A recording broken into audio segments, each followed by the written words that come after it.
കേരയിൽ വിജ്ഞാപനം റദ്ദാക്കി സംസ്ഥാന സർക്കാർ. മഞ്ഞക്കുറ്റികൾ നീക്കാൻ റവന്യൂ വകുപ്പിന് നിർദ്ദേശം. തിരുവനന്തപുരം കാസർഗോഡ് സിൽവർ ലൈൻ പദ്ധതി റദ്ദ് ചെയ്ത് ഉത്തരവ് പുറപ്പെടുവിക്കാനുള്ള തീരുമാനമുണ്ട്. പ്രസ്തുത പദ്ധതിക്കായി ഭൂമി ഏറ്റെടുക്കുന്നതുമായി ബന്ധപ്പെട്ട് പുറപ്പെടുവിച്ചിട്ടുള്ള എല്ലാ വിജ്ഞാപനങ്ങളും റദ്ദ് ചെയ്യാൻ തീരുമാനിച്ചു. ഡീനോട്ടിഫിക്കേഷൻ. ഈ പരിപാടി പദ്ധതി നടക്കുന്നില്ല, പദ്ധതി ഉപേക്ഷിക്കുകയും ചെയ്തു.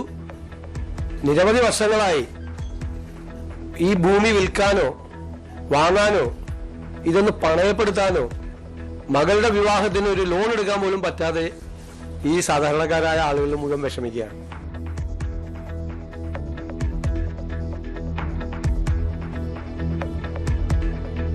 അഭിവാദ്യങ്ങൾ കേരള സർക്കാരിന് അഭിവാദ്യങ്ങൾ കേരള സർക്കാരിന് അഭിവാദ്യങ്ങൾ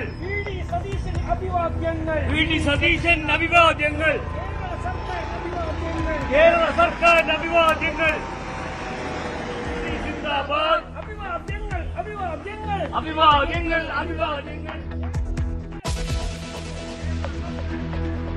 എറണാകുളം പാരിയത്തുകാവിൽ കുടിയൊഴിപ്പിക്കലിനെതിരെ ജനകീയ പ്രതിഷേധം. പെട്രോൾ ഒഴിച്ച ആത്മഹത്യാ ഭീഷണി.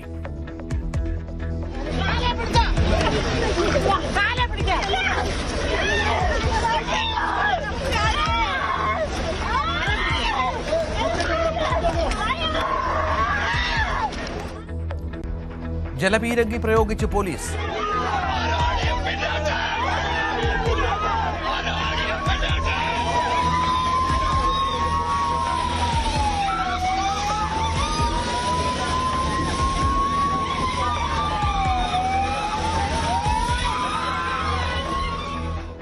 നടപടികൾ തടഞ്ഞ ആഭ്യന്തരമന്ത്രി.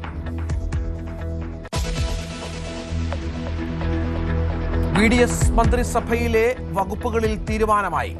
റവന്യൂ AP അനിൽകുമാറിന്, ഫിഷറീസ് VE അബ്ദുൽ ഗഫൂറിന്, സണ്ണി ജോസഫിന് വൈദ്യുതി.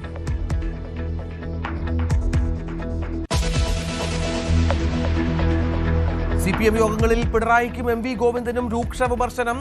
തിരിച്ചടിച്ചത് പിണറായിയുടെ ധാർഷ്ട്യമെന്ന് ജില്ലാ കമ്മിറ്റി അംഗങ്ങൾ. പ്രായപരിധിയിൽ പിണറായിക്ക് മാത്രം ഇളവെന്തിനെന്ന് ചോദ്യം. വാർത്താ സമ്മേളനങ്ങളിൽ ശരീരഭാഷ ശരിയല്ലെന്ന് സമ്മതിച്ച് CPM സെക്രട്ടറി.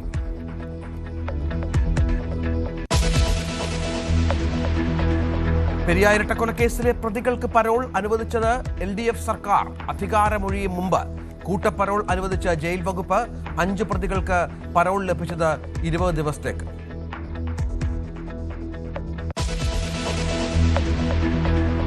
പാൽവില കൂട്ടി മിൽമ. വർദ്ധിപ്പിച്ചത് 4 രൂപ. തീരുമാനം 3 രൂപ 35 പൈസ കർഷകൻ ലഭിക്കുന്ന രീതിയിൽ. പാൽ ഉൽപ്പന്നങ്ങൾക്കും വില ഉയരും. പുതുക്കിയ വില ജൂൺ 1 മുതൽ പ്രാബല്യത്തിൽ.